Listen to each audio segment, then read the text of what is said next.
오늘 2020년의 첫 새벽 기도회입니다. 이 새벽을 깨우면서 기도와 말씀을 통해서 올 한 해도 주님께서 우리들에게 주신 그 놀라운 은혜와 또 우리들의 기도 가운데 역사하실 그 하나님의 응답들을 우리가 기대할 수 있는 시간이 되었으면 좋겠습니다. 오늘 저희가 읽은 본문 말씀에서 정말 중요하게 살펴보고 싶은 말씀이 있습니다. 바로 이 14절의 그 첫 부분의 말씀인데, 말씀이 육신이 되었다는 것. 이 부분을 오늘 여러분들과 정말 중요하게 살펴보고 싶습니다. 말씀이 육신이 되었다는 것을 신학적인 용어로 또 교회에서 이제 성육신이라고 표현을 합니다. 신앙생활 가운데 성육신이라는 단어를 아마 종종 이렇게 들어보신 적이 있으실 거예요. 성육신이라고 하는 것은 예수님께서 인간의 몸을 입고 이 땅에 오셨다는 뜻입니다. 기독교는 이 성육신이라는 사건을 기독교 신앙의 아주 중요한 출발점으로 삼고 있습니다. 왜냐하면 이 성육신을 믿음으로 고백하는 것이 우리들 구원에 있어서 그 시작점이기 때문입니다. 복음주의 신학자로 알려져 있는 제임스 패커라는 사람이 하나님을 아는 지식이라는 책에서 이런 이야기를 합니다. 복음에서 다른 대목들이 어렵게 느껴지는 까닭은 대개 성육신에 대한 믿음이 잘못되었거나 부족하기 때문이다. 일단 성육신이 사실임을 깨달으면 다른 어려움은 다 풀린다. 무슨 말이냐면요, 이 전능하신 하나님께서 한없이 연약하고 무력한 아이의 몸으로 이 땅에 오셨다는 그것을 믿는다면은 성경 속에 나오고 있는 그 수많은 기적의 일들, 그리고 세상의 죗값을 치르시거나 죽은 자를 살리시는 그런 일들을 왜 못 믿겠냐는 것입니다. 성경에 있는 그 수많은 기적보다도 더 놀라운 기적, 우리들의 삶에서 일어났을 법한 그 우리들의 간절한 기도 제목보다 더 놀라운 기적 중의 기적이 바로 하나님께서 이 땅 가운데 그 연약한 인간의 몸을 입고 우리를 위해 오셨다는 그 성육신의 사건이 기적 중의 기적이라는 이야기입니다. 그렇다면 오늘 성경에서 고백하고 있는 말씀이 육신이 되었다는 건, 그것을 정말 기적 중의 기적으로 여러분들 어떻게 이렇게 느끼고 계십니까? 우리가 성육신 생각하면 막 우리들에게 감격이 되세요? 우리들 막상 신앙생활 할 때를 들여다보면은 그 예수님께서 성육신 하셨다는 사실이 딱히 그렇게 막 감동적이거나 감격으로 다가오지 않을 때가 참 많은 것 같아요. 저도 계속해서 신앙생활을 해왔지만 그냥 예수님께서 이 땅에 인간의 몸을 입고 오셨지 라는 그냥 지식적인 부분, 그냥 그것들이 그렇게 내 삶에 큰 감동은 없고 그저 그냥 하나의 이론으로 내 안에 자리 잡고 있을 때가 참 많았습니다. 왜냐하면 그 예수님께서 이 땅에 인간의 몸을 입고 오셨다는 그 사실이 이 땅에서의 삶에서, 우리들의 삶에서 이해할 수는 도저히 없는 굉장히 신비한 사건, 신비한 개념의 일이기 때문입니다.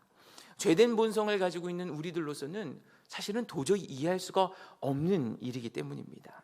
그러나 우리는 예수님이 나를 만나기 위해서 이 땅에 인간의 몸을 입고 정말 낮은 자리로 오셨다는 것이 얼마나 큰 감동인지를 우리는 생각해 봐야 합니다. 예수님께서 이 땅에 어떤 몸으로 오셨습니까? 막 강력한 지도자, 막 왕족의 핏줄, 막 이런 걸로 오신 것이 아니잖아요. 그 베들레헴 작은 구유에 그 연약한 아기의 몸을 입고 이 땅에 오셨다는 것, 그것은 예수님께서 성육신을 어떻게 하셨냐면은 아무 힘이 없는 상태로 오셨다는 거예요. 이 땅에서 가장 연약한 모습으로 오셨다는 겁니다. 원래는 어떤 분이세요? 하나님께서 세상의 정말 창조자이시고 전능자이시고 이 땅에 그 누구보다도 높으신 분이신데 그분이 낮은 자리로 오셨다는 것. 이 세상의 모든 사건들 중에서 하나님께서 인간으로 오신 사건보다 낮아진 사건은 없습니다. 그 연약한 아기의 모습으로 오신 주님은 우리의 형편과 우리의 처지와 우리의 고난과 우리의 고통과 우리의 연약함을 다 경험하셨습니다. 그래서 그 주님께서 성육신 하심으로 우리의 아픔과 슬픔, 우리의 어려움과 고난을 우리가 주님께 이렇게 고백할 수 있는 거예요. 우리가 이렇게 기도의 자리에 나와서 우리의 아픔과 그 어려움들을 눈물 흘리면서 기도할 때마다 그냥 허공에다 하는 것이 아니라 그냥 그 이해 못하는 분한테 우리가 그것을 그냥 고백하는 것이 아니라 우리들이 기도할 때마다, 우리들이 간절히 고백할 때마다, 우리들이 눈물을 흘릴 때마다 이미 그 아픔들을 경험하신 주님, 이미 성육신 하심으로써 우리들의 연약함을 다 알고 계신 주님께서 우리를 위해 함께 눈물을 흘려주시고 공감해 주시고 이해해 주고 계신 것입니다. 제가 신학대학교 다닐 때 이 목회 상담학이라는 것을 공부한 적이 있습니다. 그때 참 인상 깊었던 그 상담학의 개념이 있었는데요. 누군가를 상담할 때 상담자들은 그 상담에 진행하는 부분의 첫 단계가 있는데, 그 첫 단계가 무엇이냐면 이 라포를 쌓는다는 표현을 합니다. 이 라포라는 게 무엇이냐면 그 상대방, 상담 받는 분들을 내담자라고 하는데, 그 내담자의 감정과 그들의 사고와 그들의 그 경험을 이해하도록 내가 공감하는 것을 통해서 그 사람과의 신뢰 관계를 쌓는 것을 이 라포를 쌓는다고 표현을 하더라고요. 그 라포가 쌓아지지 않으면, 그 신뢰 관계가 형성되지 않으면 상담사는 그 어떤 상담도 이루어지지 않는 거예요. 그 내담자와 마음 문을 열지 않기 때문입니다. 그래서 상담사는 그들을 치료하기 위해, 그들의 마음 문을 열기 위해 끊임없이 공감해 주려고 하고 끊임없이 이해해 주기 위해서 노력합니다. 마음의 병이 심각하면 심각할수록 더욱더 노력해서 그들을 이해해 주려고 해야 되고, 더욱더 그들의 마음 문을 열어주려고 공감해 주고 이해해 줘야 됩니다. 예수님께서 정말 죄로 심각하게 물들어져 있는 이 세상 가운데 우리를 위해 우리들의 그 죄된 마음, 우리들의 그 닫혀져 있는 마음을 공감해 주시기 위해서, 우리들의 마음을 열어주시기 위해서, 우리를 치료하시고 살리시기 위해서 이 땅에 일부러 연약한 몸을 입고 우리를 공감해 주시기에 오신 사건, 그것이 바로 이 예수님의 성육신 사건이라는 겁니다. 오늘 본문 말씀을 묵상하면서 제가 그저께 송구영 신예배 때 찬양했던 그 찬양의 가사가 이렇게 생각이 나더라고요. 왕 대신 주께 감사하세, 그 사랑 영원하리라. 모든 것 위에 뛰어나신 주, 그 사랑 영원하리라. 이 찬양이 제가 어려서부터도 참 많이 불렀던 찬양인데, 굉장히 이렇게 청년 때 막 신나게 불렀던 찬양인 것 같아요. 그런데 그저 신나게 불렀을 때는 몰랐었는데, 오늘 이 말씀을 준비하고 묵상하다 보니까 이 가사가 저에게 참 은혜로 다가오는 거예요.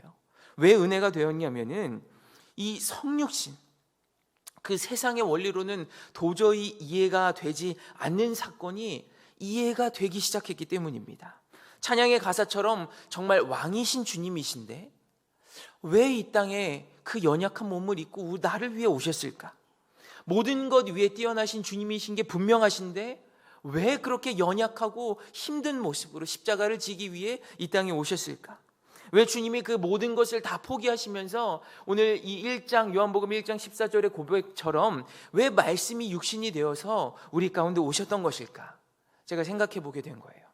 그 답이 한 가지더라고요. 왜 예수님께서 그렇게 오셨습니까? 우리를 사랑하시기 때문이었더라고요. 사랑하면 직접 보고 싶은 거예요. 사랑하면 직접 만나고 싶은 거예요. 그런데 죄로 인해 하나님과 관계가 끊어진 우리가 하나님께 마주할 수 없기 때문에 하나님께서 친히 그 연약한 몸을 입고 우리들에게 오신 것입니다. 우리를 살리시기에 오신 것이에요. 그렇기 때문에 말씀이신 하나님께서 육신으로 오셨다는 것은 그저 예수님이 그렇게 오셨지라고 이해하고 넘어갈 일이 아니라, 대체 어떻게 그렇게까지 나를 사랑하실 수가 있을까? 우리가 그 예수님의 사랑에 집중해야 되는 부분입니다. 우리가 그 날 향한 하나님의 사랑을 느껴야 합니다. 성육신의 이유는 사랑입니다. 그리고 성육신의 결과도 사랑입니다. 예수님께서 성육신 하셨기 때문에 그 예수님의 성육신으로 말미암아서 우리가 그 결과로 우리들의 구속의 은혜를, 예수님께서 우리들의 죄를 씻어주신 그 은혜를 우리가 지금 누리고 있는 것입니다. 그 성육신 하신 주님을 믿을 때 어떤 일들이 일어나느냐, 그 주님이 우리 안에 들어오게 되십니다. 오늘 1장 14절에 이렇게 계속 고백하고 있는데, 말씀이 육신이 되어 우리 가운데 거하시매, 그 말씀이 육신이 되어서 성육신하심으로 말미암아 우리가 그 성육신하심, 예수님께서 이 땅에 인간의 몸을 입고 오셨다는 그 사실을 믿음으로 고백할 때 우리들 삶 가운데 주님이 들어오시는 거예요. 그럼으로써 우리가 주님과의 인격적인 교제가 이루어지는 것입니다. 그리고 그때 우리가 주님의 영광을 보게 되는 것입니다. 14절 마지막 부분인데요, 우리가 그의 영광을 보니 아버지의 독생자의 영광이요 은혜와 진리가 충만하더라. 이 은혜가, 진리가 충만하는 그 영광, 대체 이 영광이 무슨 뜻일까? 오늘 좀 말씀이 어려우실 수도 있는데, 그 성육신하심으로 말미암아 예수님께서 우리 가운데 거하고 그때 우리 안에 그 영광이 주어진다는 겁니다. 그 영광이 경험되어진다는 겁니다. 이 영광이라고 하는 것은 쉽게 말해서 우리들 삶 가운데 오직 하나님뿐이시라는 거예요. 내 삶에 오직 하나님뿐이십니다. 하나님이 모든 것입니다. 그것을 고백하는 그 기쁨, 그것이 바로 영광입니다. 그 아버지 하나님과 그 동등한 그 아들로서의 영광이 예수님께 있으셨는데, 그 예수님의 영광 안에 은혜와 진리가 충만하게 있었다는 거예요. 은혜와 진리가 충만한 그 예수님을 믿음으로 고백하고 그분이 내 안에 들어오게 되시면은 16절, 그의 충만한 데서 받으니 은혜 위에 은혜로라. 제가 조금 더 쉽게 말씀드리면, 예수님을 우리가 믿음으로 고백하며 나아갈 때 우리 안에 그분의 그 차고 넘치는, 이미 그분 안에 계시는 그 충만한 은혜와 진리가 우리 안에도 주어진다는 것입니다. 이러면 이제 어떤 일들이 벌어지냐면, 예수님께로부터 충만하여 흘러나오는 그 은혜를 우리가 받을 때마다 예수님과 같은 은혜와 진리를 누리게 됩니다. 내 삶의 순간순간마다 그 예수님의 은혜가 생각나게 되고, 예수님의 진리가 생각나게 되고, 예수님의 방법, 예수님의 원리, 그 예수님의 능력이 우리 안에 생각나게 됩니다. 말씀 맨 처음에 소개드렸던 이 제임스 패커라는 사람의 그 하나님을 아는 지식의 그 책의 첫 부분에서 이런 표현을 합니다. 이 말씀을 나누고 마칠 텐데요, 제임스 패커가 이런 이야기를 해요. 하나님에 대해 아는 것은 하나님을 아는 것과 다르다. 어떤 차이인지 아시겠어요? 하나님에 대해 아는 것과 하나님을 아는 것은 다르다.